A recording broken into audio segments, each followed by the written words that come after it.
ధన్యవాదాలు అధ్యక్ష.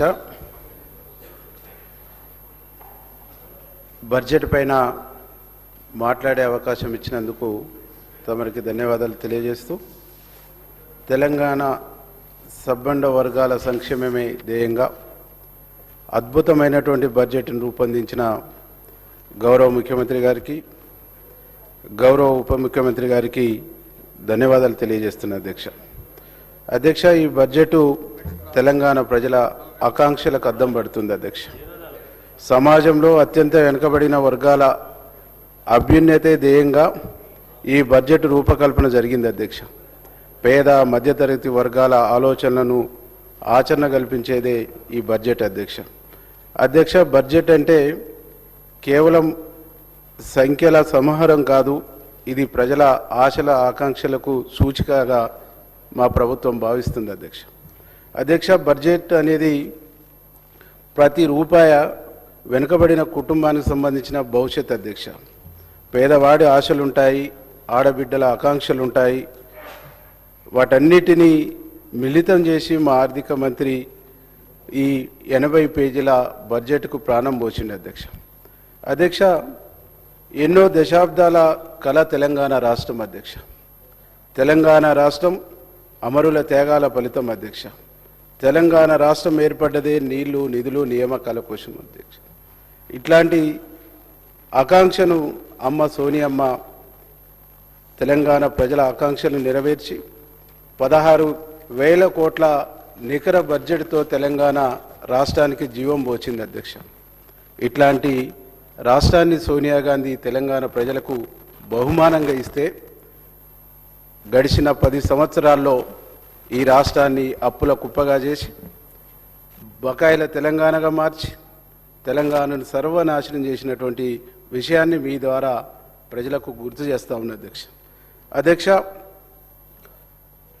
నిన్న మనం చూసినాం అధ్యక్ష, ప్రధాన ప్రతిపక్షం మాట్లాడుతున్నప్పుడు ఈ బడ్జెట్ను అభినందిస్తారని చెప్పేసి అనుకున్నాం అధ్యక్ష.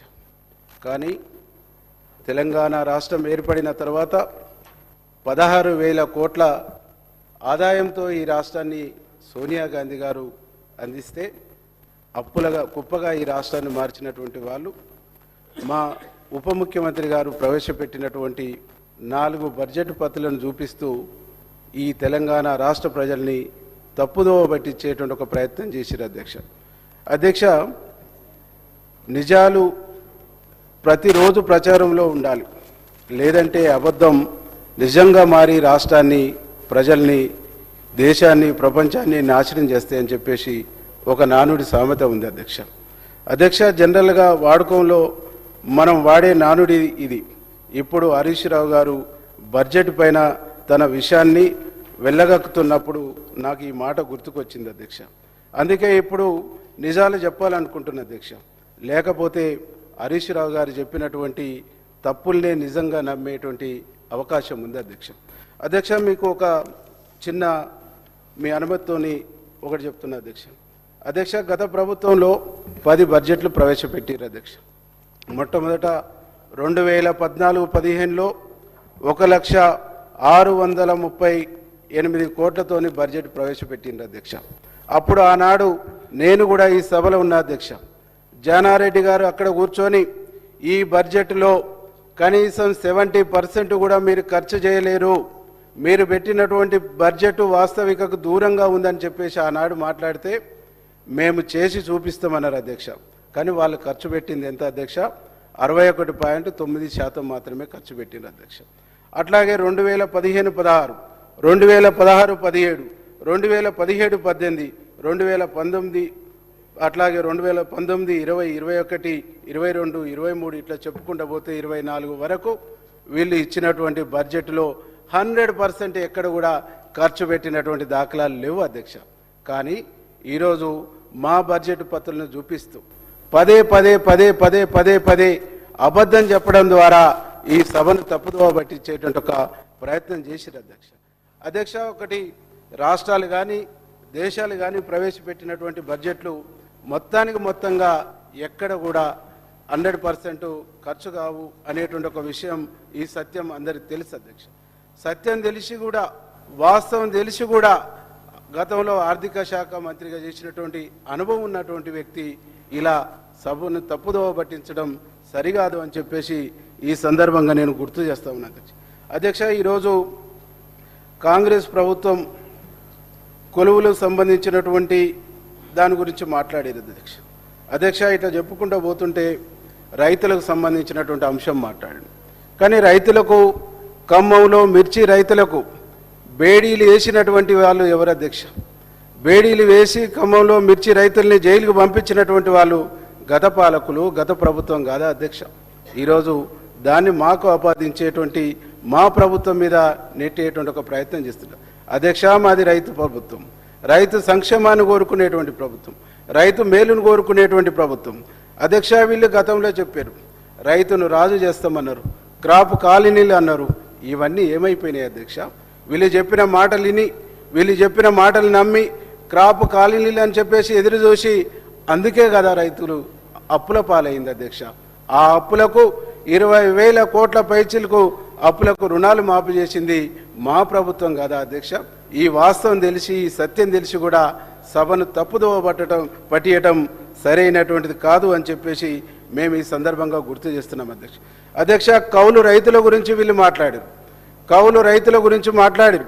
కౌలు రైతులకు సంబంధించి గతంలో వారి మేనిఫెస్టోలో పెట్టి కౌలు రైతులకు సంబంధించినటువంటి కూడా రైతు బంధు చేస్తామని చెప్పేసి మాట్లాడారు.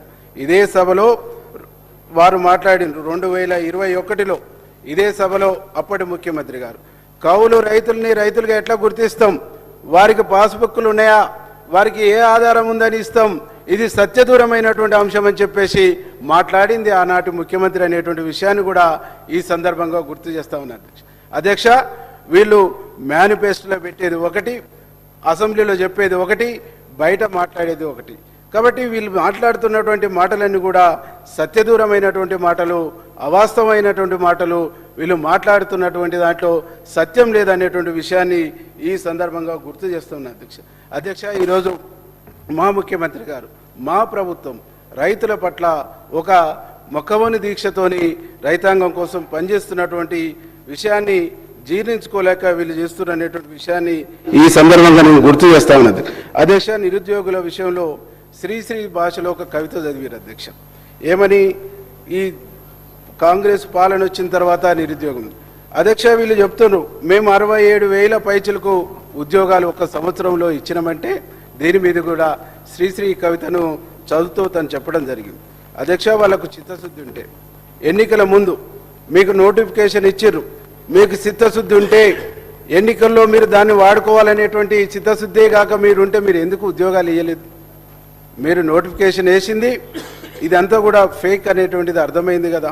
మీకు చిత్తశుద్ధి ఉంటే ఇవ్వాలి కదా, నియామకాలు చేపట్టాలి కదా, ఎందుకు చేపట్టలేదు?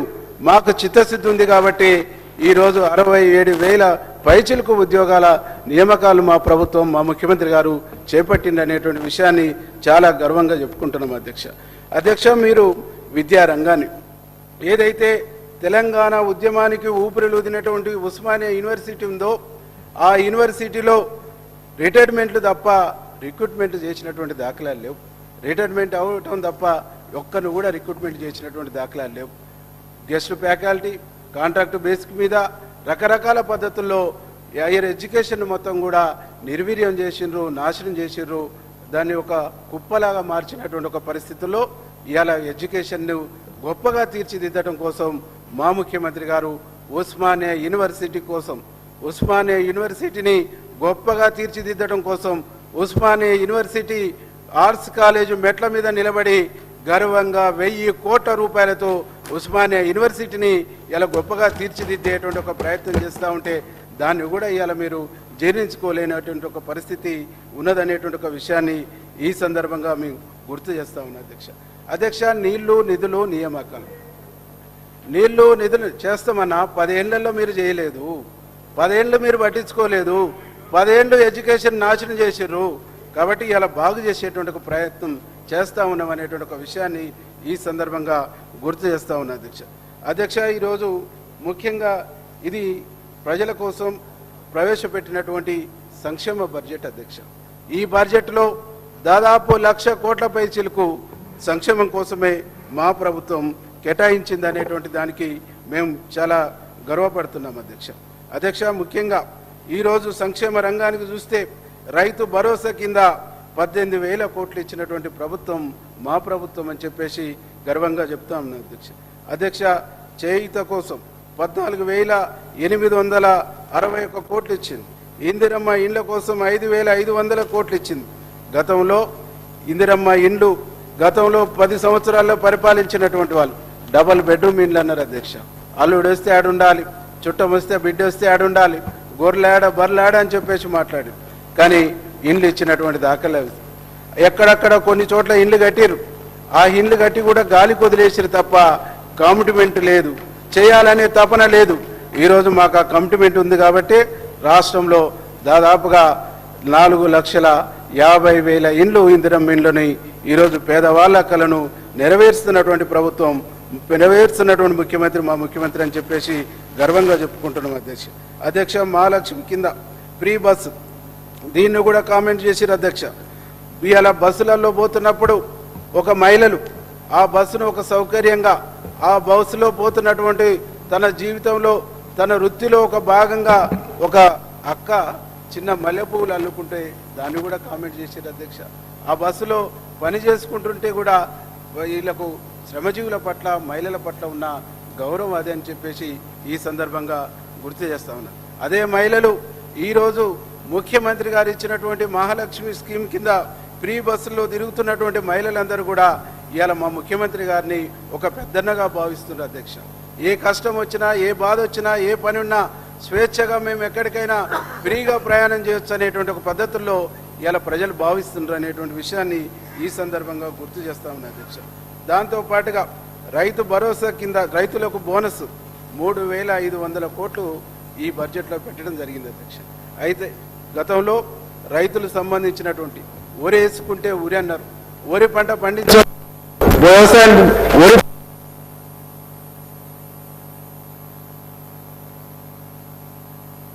మా ముఖ్యమంత్రి గారు రైతులకు భరోసా ఇచ్చి ప్రతి ధాన్యం గింజను కూడా రేపు ఇందిరమ్మ రాజ్యం వచ్చి ప్రజాపాలన ఏర్పడ్డ తర్వాత ప్రతి గింజను కూడా కొంటామని చెప్పేసి కొనటమే కాదు మీకు బోనస్ ఇస్తామని చెప్పేసి ఈరోజు రైతుల్ని సన్నవడ్లు పండించమని చెప్పారు అధ్యక్ష. ఈ సన్నధాన్యాన్ని కూడా పండించినటువంటి దానికి ఒక్కొక్కరికి కింటాకు 500 రూపాయల బోనస్ ఇచ్చేటువంటి కార్యక్రమం, ఆ బోనస్ కోసం 3,500 కోట్ల రూపాయలని ఈ బడ్జెట్లో పెట్టినమని గర్వంగా చెప్తున్నాం అధ్యక్ష. దీంతో పాటు గృహజ్యోతి దాదాపు ఈరోజు గృహజ్యోతి కింద 2,080 కోట్ల రూపాయలని ఈ బడ్జెట్లో పెట్టడం జరిగింది అధ్యక్ష. ఆరోగ్యశ్రీ కోసం 1,144 కోట్లు, వంట గ్యాస్ స్కీమ్ కోసం 723 కోట్లు, కౌలు రైతులకు 600 కోట్లు, వ్యవసాయ విద్యుత్ కోసం 14,000 కోట్లు, సన్నబియ్యం సబ్సిడీ కోసం 3,000 కోట్లు, కళ్యాణ లక్ష్మి కింద 3,683 కోట్లు, డైట్ స్కాలర్షిప్ కోసం 2,170 కోట్లు అధ్యక్ష. దీంట్లో ఈరోజు మధ్యాహ్నం భోజనం సంబంధించినటువంటి దానికోసం కూడా ఈరోజు దీంట్లో నిధులు కేటాయించడం జరిగింది అధ్యక్ష. మొత్తంగా సంక్షేమ రంగానికి ఇంత పెద్దపీట ఇచ్చినటువంటి ఈ ప్రభుత్వానికి, మంచి సంక్షేమాన్ని ఇస్తున్నటువంటి ఈ ప్రభుత్వాన్ని ప్రతిపక్షం వాళ్ళు అభినందిస్తారనుకున్నాం అధ్యక్ష. అభినందించకపోగా అడ్డగోలు ఆరోపణలు, అడ్డగోలుగా విమర్శలు చేసినటువంటి ఒక పరిస్థితి కూడా మనం చూస్తా ఉన్నాం అధ్యక్ష. దీంతో పాటుగా ఇంకా అనేక స్కీములను కూడా ఈ బడ్జెట్లో మేము గొప్పగా తీసుకురాబోయాం. ఈరోజు పేద పిల్లలు మధ్యాహ్న భోజనం, కాలేజీలో పోతున్నటువంటి పిల్లలు వారికి మధ్యాహ్న భోజనం ఇచ్చి గొప్పగా చదువుకునేటువంటి పద్ధతుల్లో ఈరోజు మధ్యాహ్న భోజన పథకాన్ని కూడా మా ముఖ్యమంత్రి గారు, మా ప్రభుత్వం ప్రవేశపెట్టిందని చెప్పేసి ఈరోజు నేను సగర్వంగా చెప్పుకుంటున్నా అధ్యక్ష. ఈరోజు కాంగ్రెస్ ప్రభుత్వం అంటేనే సంక్షేమం, సంక్షేమం అంటేనే కాంగ్రెస్ ప్రభుత్వం, కాంగ్రెస్ ప్రభుత్వం అంటేనే అట్టడుగు వర్గాల అభ్యున్నతి ధ్యేయంగా పనిచేసేటువంటి ప్రభుత్వం, కాంగ్రెస్ ప్రభుత్వం అంటేనే పేదవాడి కలల్ని నెరవేర్చేటువంటి ప్రభుత్వం, కాంగ్రెస్ ప్రభుత్వం అంటేనే ఇలా పేదవాడి అభ్యున్నతి కోసం పనిచేసేటువంటి ప్రభుత్వం. కానీ గత ప్రభుత్వం ఈ పేదవాళ్ళ జీవితాలతో చెలగాడమాడినటువంటి ప్రభుత్వం, పేదవాళ్లను అన్ని విధాలుగా దగా చేసినటువంటి ప్రభుత్వం, మోసం చేసినటువంటి ప్రభుత్వంగా ఈ సందర్భంగా తెలంగాణ రాష్ట్ర ప్రజలు భావిస్తున్నారని చెప్పేసి నేను ఈ సందర్భంగా గుర్తు చేస్తా ఉన్నది. అధ్యక్ష, ఈరోజు అమరుల త్యాగాల సాక్షిగా తెలంగాణ ఏర్పడ్డదని పదే పదే చెప్పే వీళ్ళు అమరులను కూడా మోసం చేశారు. అధ్యక్ష, తెలంగాణ ఉద్యమం నడుస్తున్నప్పుడు తెలంగాణ ఉద్యమంలో 1200 మంది విద్యార్థులు, 1200 మంది యువకులు బలిదానమైందని చెప్పారు. అధ్యక్ష, తెలంగాణ రాష్ట్రం ఏర్పడ్డ తర్వాత ఆ సంఖ్యను కుదించి 600కే చూపించారు. అధ్యక్ష, 600కే అమరుల త్యాగం చేసినటువంటి అమరుల పేర్లు కూడా 600 మాయం చేసిరంటే ఈ రాష్ట్రంలో వాళ్ళు మాయం చేయింది ఏందో ఒక్కసారి మనం అందరం కూడా ఆలోచించాలి. అధ్యక్ష, ఇలా 600 అమరుల త్యాగాల్ని కూడా వీళ్ళు రికార్డులు లేకుండా తొలగించారు. ఈ సందర్భంగా నాకు ఒక విషయం గుర్తుకొస్తుంది. అధ్యక్ష, ఎందుకంటే తెలంగాణ భారతదేశానికి స్వతంత్రం వచ్చినప్పుడు ఆనాడు తొలి ప్రధాని అయినటువంటి జవహర్లాల్ నెహ్రూ గారు ఈ దేశంలో స్వతంత్రం కోసం జరిగినటువంటి ఆ పోరాటాల్ని, ఆ చరిత్రని రాయటానికి సంబంధించినటువంటి ఒక ప్రయత్నం కూడా చేయమని చెప్పేసి చరిత్రను ఏ రాష్ట్రంలో, ఏ ప్రాంతంలో ఏ ఉద్యమాలు జరిగినాయో చరిత్రను లిఖించమని చెప్పేసి ఆనాడు నెహ్రూ గారు నిర్ణయం తీసుకున్నారు. అధ్యక్ష, తెలంగాణ రాష్ట్రం వచ్చిన తర్వాత తెలంగాణ రాష్ట్ర ఉద్యమ చరిత్రని లిఖించడానికి, రాయటానికి ఆనాటి ముఖ్యమంత్రి సాహసించలేదు. ఎందుకంటే ఆనాటి ఉద్యమంలో ఆయన పాత్ర ఎంత మేరకు, ఏ మేరకు అనేటువంటిది చరిత్రలో రికార్డ్ అవుతుంది. కాబట్టి ఆ చరిత్రను దాయటం కోసమే, ఆ చరిత్రను మాయం చేయటం కోసమే అది రాపియలేదనేటువంటి ఒక విషయాన్ని ఈ సందర్భంగా నేను గుర్తు చేస్తా ఉన్నా. అధ్యక్ష, ఎందుకంటే పార్లమెంటులో బిల్లు పాస్ అవుతున్నప్పుడు వారు అక్కడ లేరు. పార్లమెంటులో తెలంగాణ బిల్లు పాస్ అవుతున్నప్పుడు ఇక్కడ ఉన్నటువంటి మా పొన్నం ప్రభాకర్ అన్న కానీ, మా రాజగోపాల్ అన్న కానీ, మా వివేక్ అన్న కానీ వీరి యొక్క పాత్ర ఆ చరిత్రలో రాయవలసి వస్తుంది. వీరి యొక్క పాత్ర, సోనియమ్మ తెలంగాణ ఇచ్చినటువంటి అంశము చరిత్రలో లిఖించబడవలసి వస్తుంది. కాబట్టి ఆనాడు వాళ్ళు చరిత్ర రాయటానికి ఇష్టపడలేదు అనే ఒక విషయాన్ని ఈ సందర్భంగా మేము గుర్తు చేస్తా ఉన్నాం. ఇట్లా చెప్పుకుంటూ పోతే 10 సంవత్సరాల వారి పాలనలో తెలంగాణను పూర్తిగా విధ్వంసం చేశారు. అధ్యక్ష, తెలంగాణ ఉద్యమంలో బొంబాయి, బొగ్గుబాయి, దుబాయ్ అని చెప్పేసేటువంటి పదాలను యూజ్ చేశారు. బొంబాయి, బొగ్గుబాయి, దుబాయ్ ఈ వలసల్ని ఆపుతామని చెప్పారు. అధ్యక్ష, ఈ వలసల్ని ఆపి తెలంగాణను సస్యశ్యామలం చేస్తామని చెప్పారు. అధ్యక్ష, అందుకే సస్యశ్యామలం చేస్తానన్నటువంటి సందర్భంలో నాకు ఒక అందశ్రీ మాటలు కూడా గుర్తుకొస్తున్నాయి. అధ్యక్ష, అందశ్రీ గారు చాలా స్పష్టంగా ఇలా జయ జయ తెలంగాణ అనేటువంటి దాంట్లో చాలా స్పష్టంగా అందశ్రీ గారు చెప్తాడు. అధ్యక్ష,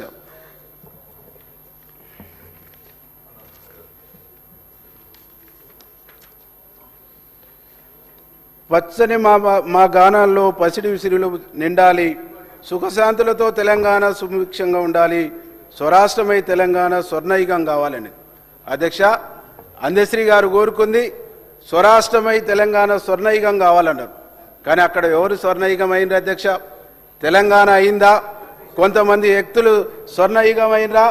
స్వర్ణయుగాన్ని అనుభవిస్తున్నా తెలంగాణ రాష్ట్ర ప్రజలు మొత్తం కూడా గమనిస్తున్నారు అనేటువంటి ఒక విషయాన్ని ఈ సందర్భంగా తెలియజేస్తా ఉన్నా. అధ్యక్ష, మా ముఖ్యమంత్రి గారు ఈ గేయాన్ని స్ఫూర్తిగా తీసుకొని, ఈ గేయాన్ని అందశ్రీ మాటల్ని స్ఫూర్తిగా తీసుకొని తెలంగాణను ఈ గేయములో ఉన్నటువంటి పద్ధతుల్లో తెలంగాణను సస్యశ్యామలం చేసి స్వర్ణయుగంగా తెలంగాణను మార్చడం కోసము అనేక ప్రణాళికలు, అనేక విజన్తో ఈరోజు ముందుకు పోతూ ఉండే. అధ్యక్ష, డాక్టర్ ఏపీజే అబ్దుల్ కలాం గారు చెప్పినట్టుగా కలలు కనాలి, కలల్ని సాకారం చేసుకునే దిశగా ఈ రాష్ట్రాన్ని ముందుకు తీసుకుపోయి ఈ రాష్ట్రాన్ని అభివృద్ధి పదంలో నడిపేయడానికి మా ముఖ్యమంత్రి గారు ఆర్నిశలు కృషి చేస్తుండనేటువంటి విషయాన్ని ఈ సందర్భంగా గుర్తు చేస్తా ఉన్నా.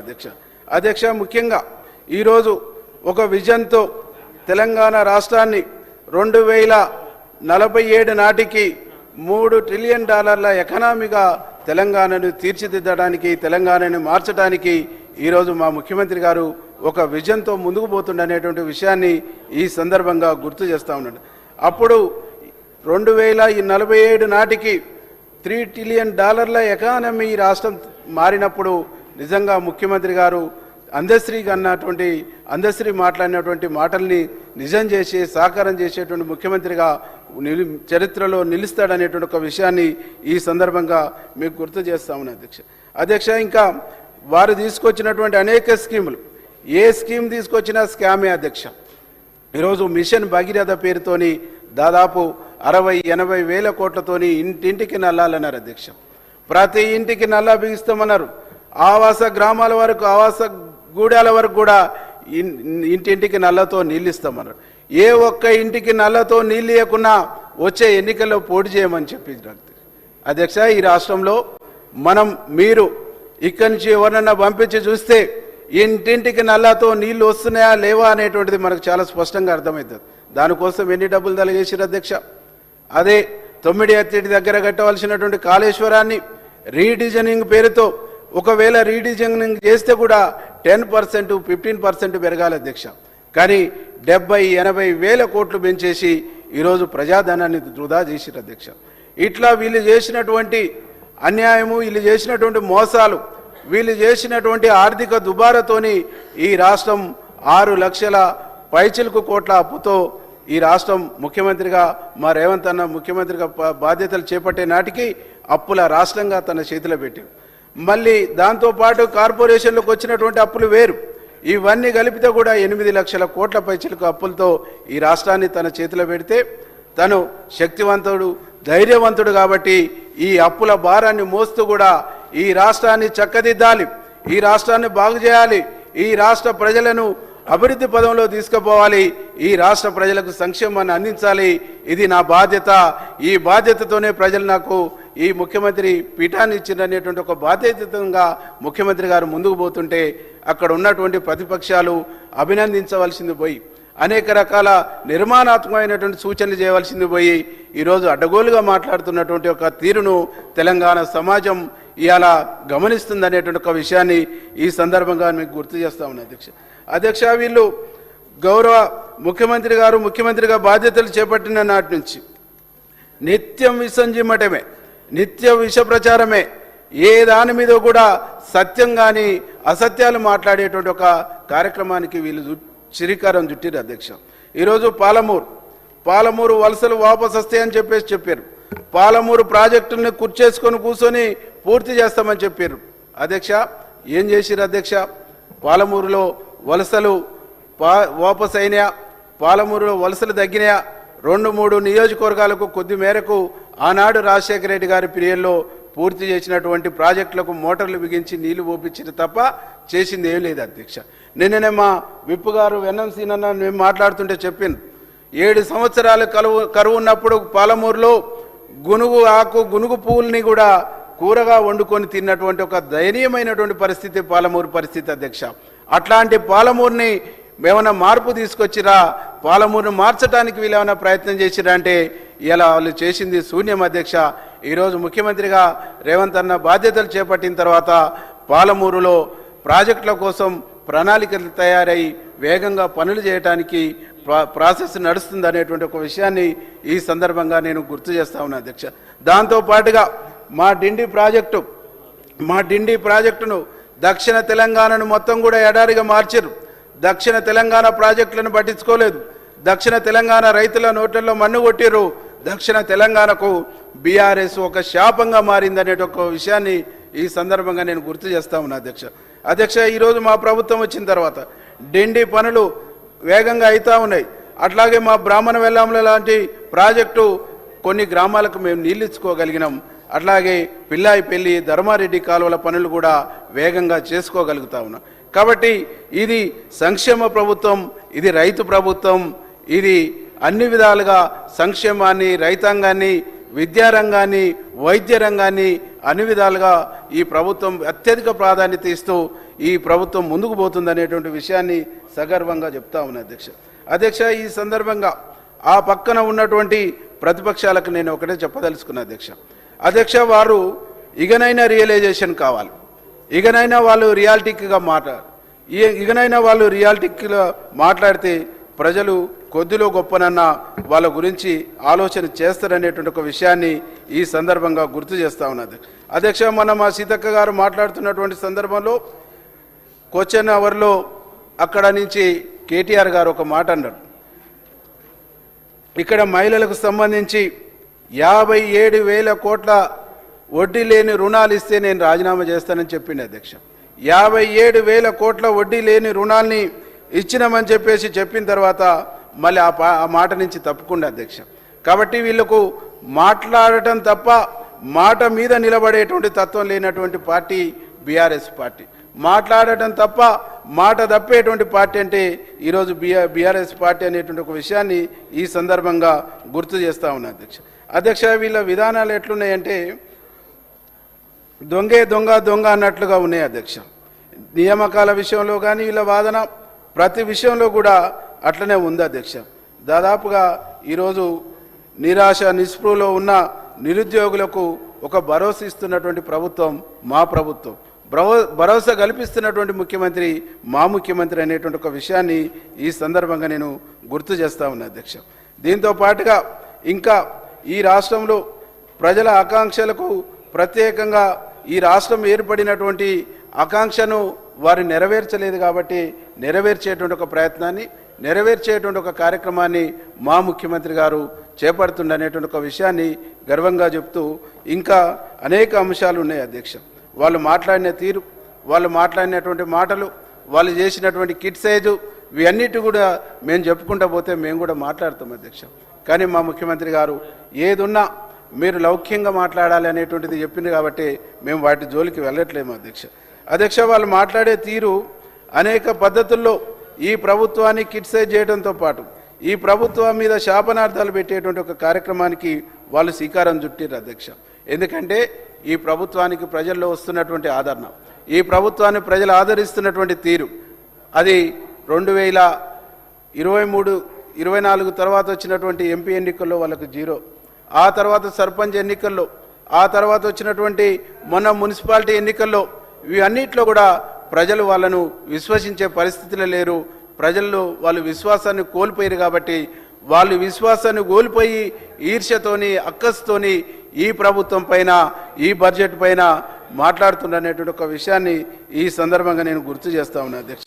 కాబట్టి అధ్యక్ష, ఇంత మంచి బడ్జెట్ను ప్రవేశపెట్టినటువంటి, ఇంత మంచి బడ్జెట్ను ప్రజలకు అందించినటువంటి, ఇంత మంచి సంక్షేమాన్ని ఇచ్చినటువంటి మా ముఖ్యమంత్రి గారికి, ప్రవేశపెట్టినటువంటి ఆర్థిక శాఖ మంత్రికి మనస్ఫూర్తిగా ధన్యవాదాలు, కృతజ్ఞతలు తెలియజేస్తూ ముగిస్తా ఉన్నది.